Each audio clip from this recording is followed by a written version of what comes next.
Play agora entrevista no ar e hoje eu recebo aqui Fernando Cadori, presidente da ProSoja. Obrigada pela sua presença, para a gente falar sobre algumas pautas aí que são prioridade para o setor a partir de agora. Começo falando do atraso no ciclo, né, do plantio e agora, consequentemente, da colheita, presidente. Quais são os impactos disso para o setor? Qual que é o prejuízo que isso pode gerar? Vamos lá. Em primeiro lugar, obrigado pela oportunidade, é uma satisfação para nós estar aqui.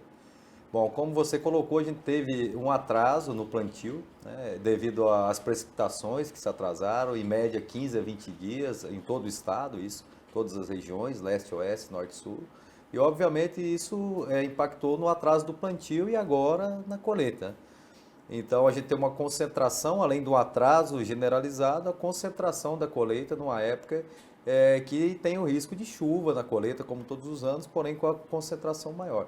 Então, tem o gargalo logístico, tem o atraso da segunda safra e tem o risco ainda de atrasar mais, porque depende do fator climático, uma vez que a colheita está concentrada.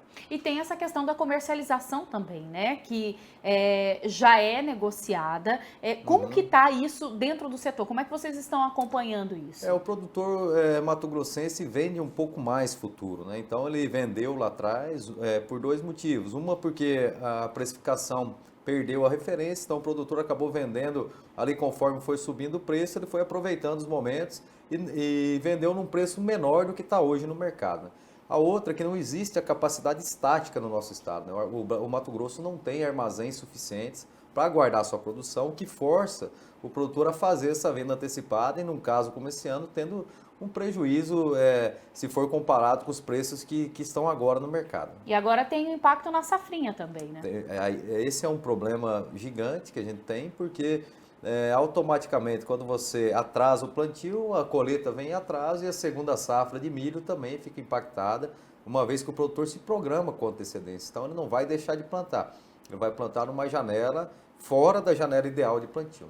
Presidente, desde o ano passado há uma discussão e uma movimentação, principalmente das indústrias aqui no estado, da possível falta do produto, da soja, no mercado interno. Como é que está essa discussão e como é que vocês estão lidando com essa situação desde o ano passado? Porque os produtores estão negociando, como o senhor mesmo diz, já estão negociando, e há uma certa reclamação dessa possível falta do produto aqui.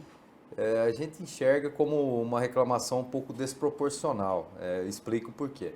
O que acontece? O Mato Grosso não consome nem 40% do que produz. Então a gente está falando de um cenário que é um paraíso para a indústria ou para qualquer consumidor. Se eu estou inserido num ambiente onde eu tenho mais de 2 vezes a produção do que eu consumo, faltou também a programação de comprar no mercado antecipado, uma vez que o produtor vendeu isso para alguém, né?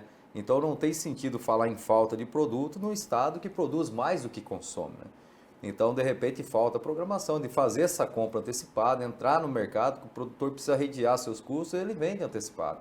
Então, acho que a indústria tem que olhar para isso. A questão cambial fez com que o produto fosse embora também, mas aí cabe à indústria concorrer com a saída do produto embora e redear essa soja também no mercado futuro para não correr o risco de ficar sem.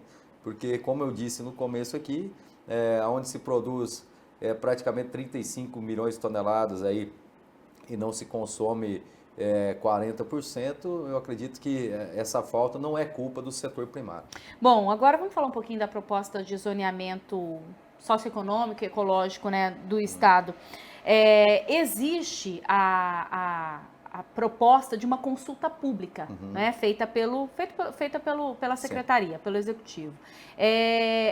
Como que a entidade vê essa consulta pública e como que se posiciona em relação ao zoneamento, a essa proposta que está sendo apresentada? Bom, em primeiro lugar, a consulta pública foi analisada tecnicamente pela entidade. Ela é bem complexa, então a premissa que a gente parte é o seguinte: uma pessoa normal, um produtor normal, ele não tem condição de responder uma consulta pública dessa. Porque cada página, cada pergunta, ela tem 40, 50 páginas de assuntos estritamente técnicos ali, que uma pessoa sem um conhecimento extenso sobre o tema não conseguiria responder. Então, é uma consulta para um técnico, para um colegiado responder e não para o produtor ou para o impactado, no caso. Ela não deveria ser aberta dessa maneira. Exatamente. Então, isso é um ponto, é uma consulta difícil. Nós estamos respondendo a ela, em parceria com as outras entidades também, a gente está tratando do tema, porque é um tema transversal, paralelo para todas as entidades. Ele atinge a agricultura, a pecuária, os municípios, a economia de maneira geral. E continuando a resposta da sua pergunta, nós ouvimos também a base. Existem regiões muito afetadas por tudo isso. A gente está falando de criação de 3,5 milhões de hectares, praticamente, de áreas que vão se converter em reservas. Dentro dessas áreas, nós temos mais de 300 mil hectares de lavoura, que já estão consolidadas. Nós temos áreas de pastagem, nós temos municípios que são atingidos, Cocalinho é um exemplo, Gaúcha do Norte, Novo Biratã, áreas consolidadas. Então, é inadmissível do prisma, de qualquer prisma que seja de produtor, seja de cidadão, é você tirar da economia uma coisa consolidada, com título de propriedade e tudo mais, sem avaliar o impacto socioeconômico de tudo isso. Tá? Então, a questão ambiental, acho que ela tem extrapolado, nesse caso especificamente, essa questão que, em primeiro lugar, vem o cidadão, o ser humano que ali habita e que tem um direito constituído. Então, é muito incipiente a conversa, o diálogo tem que ser estendido e, sem dúvida nenhuma, a entidade, em nome dos produtores que representa, se coloca totalmente contrária a esse zoneamento da maneira que ele foi posto. Na prática, para a gente entender, aquelas áreas consolidadas, a produção não poderia ser mais como é feita hoje, por exemplo? Vai mudar toda a sistematização, então não é admissível que isso aconteça. Eu acredito que o nosso estado, e não falo só do Mato Grosso, o Brasil de maneira geral, a gente tem que fugir das regulamentações, dos excessos de regulamentação. A nossa competição com o mercado mundial já é difícil. Nós temos restrições impostas aqui que não existem em outros lugares. Por que a gente vai aumentar ainda mais isso, né? Eu costumo dizer que hoje nós somos exemplos para qualquer lugar do mundo. Eu, como cidadão, tenho orgulho de ser um cidadão mato-grossense num estado que produz o que produz com a conservação que tem. Então, eu acredito que antes de regulamentar mais, nós temos que explorar o que a gente tem posto, que é a nossa produção com preservação, para depois fazer uma coisa tão invasiva como esse novo zoneamento que agride tanto o cidadão mato-grossense de maneira geral. O senhor acredita, então, que falta observar essas particularidades dessas regiões? Sem dúvida nenhuma. Tem que ser observadas as particularidades, tem que ser discutido com os cidadãos locais, os quais vão ser impactados. Basta ir no campo, a região leste é a região mais impactada que tem. E nós, conversando com os produtores de lá, a indignação é tremenda, o sentimento de não ter sido ouvido, de não ter sido consultado é eminente. Então já é uma região que sofre por conta da logística, já é uma região que tem se desenvolvido apesar dos pesares, e ainda o impacto desse é muito agressivo. Então a população há de ser consultada. Não tem como você fazer políticas públicas, sejam ambientais, econômicas ou de qualquer esfera, sem consultar os impactados, né? Então faltou isso, e essa consulta pública posta, infelizmente, ela não é uma consulta para o cidadão comum que é o impactado responder. Qualquer um que quiser entrar lá e averiguar pode ver. É impossível você responder sem uma base técnica, sem um curso superior e sem entender o assunto. Então, ela não é pública da maneira que o nome diz, né? Então, eu acho que tem que ser melhor discutido. E a princípio a gente é contra por esses motivos que foi colocado aqui. Mas está havendo essa discussão, essa interlocução da entidade junto com o legislativo, para essa conversa também com o executivo, né? Sim, está tendo essa conversa com o executivo, com o legislativo, com as outras entidades, né? A gente tem posto a posição e tentado mostrar o lado dos produtores. Uma outra discussão que deve, inclusive, se intensificar esse ano é o projeto de lei de venda de terras para estrangeiros. Nós conversamos na semana passada com o Nilson Leitão e ele disse que essa é uma das pautas prioritárias, inclusive, para esse ano. Como é que a ProSoja se posiciona em relação a isso? Bom, em primeiro lugar, nós consultamos a base para tomar uma posição, acho que é o papel do presidente da diretoria, e ouvimos praticamente 6.200 associados aí. Então foi feita uma pesquisa. Foi feito, primeiramente foi instruído as lideranças locais, e nessa instrução foi colocada a atual legislação, a legislação proposta e os impactos e as diferenças que elas vinham ter. Então essas lideranças foram para os núcleos, reuniram os produtores e colocaram essa mudança e o que aconteceria se caso essa lei passasse agora, os impactos positivos, negativos e todas as implicações.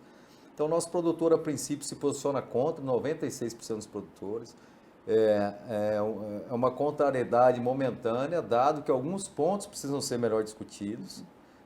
Precisa haver uma ampla discussão e um entendimento melhor por parte do produtor e das pessoas afetadas também por isso. Existem outras leis com mais pressa para passar, a regularização fundiária, a questão dos defensivos, então, e além de não ter sido um pleito da base. Então, no prisma da ProSoja, representando seus produtores, é muito cedo para colocar isso, não havia necessidade de colocar essa lei agora no prisma dos produtores e ela precisa ser muito melhor discutida para ir adiante. Então também existe a contrariedade, baseado no que eu disse, momentânea em relação a esse tema. Bom, e para a gente encerrar, vamos falar de um dos principais problemas, um dos principais gargalos, né, para melhorar a produção no estado, que é o escoamento, que é a logística. Hoje nós temos novamente aquele cenário na BR-158, de mais de 100 caminhões, 100 carretas lá paradas em atoleiros, numa região que, que não há ainda a legalização para se começar a melhorar. Como é que vocês estão acompanhando isso? Já é como eu digo, já é uma pauta muito antiga do setor, né? Bom, a 158 é uma das rodovias. O Mato Grosso é um estado que evoluiu 100 anos em 20 e a nossa estrutura logística não acompanhou essa evolução. Ficou para trás. Então, para falar especificamente da 158, a gente tem a 242, tem a 163, a duplicação. A 158 é um caso particular, assim como a 242, que depende de uma licença ambiental em função de uma reserva indígena que tem ali. Exato. Nós temos conversado com o Ministério dos Transportes, através do ministro Tarcísio. Até essa semana eu entrei em contato com o Ministério para pedir uma posição em relação. Está no farol deles, eles estão tentando agilizar essa parte ambiental para poder fazer o asfaltamento total até o terminal da Norte-Sul, em Palmirante. Então, o governo está sensível a isso, mas também depende do licenciamento ambiental. É mais um daqueles pontos que a gente colocou no começo. Por que tanto excesso de regulamentação? A estrada está lá, qual que é a diferença dela ter asfalto ou não ter? E a gente tem que lembrar que ela não atende só o produtor rural. Justamente. Ela atende o cidadão, o professor, o médico, o comerciante, a mãe que precisa ter um filho e tem que tomar uma ambulância para ir no centro médico. Então, é um problema socioeconômico e não só do produtor rural, né? Então, é uma BR federal, né? E a gente tem os problemas estaduais também, que precisa muito melhorar o nosso estado. Hoje, um dos problemas também é a MT-322, que também tá nessa mesma situação. Também tá nessa mesma situação, é da região leste, como a 020 também. A região leste está em evidência agora, mas nós temos esses problemas em todo o estado. Em vários pontos. Em todo o estado a gente tem esse problema. E o produtor matogrossense, diferente dos outros estados produtores, ele paga o FETAB, que não existe em nenhum lugar.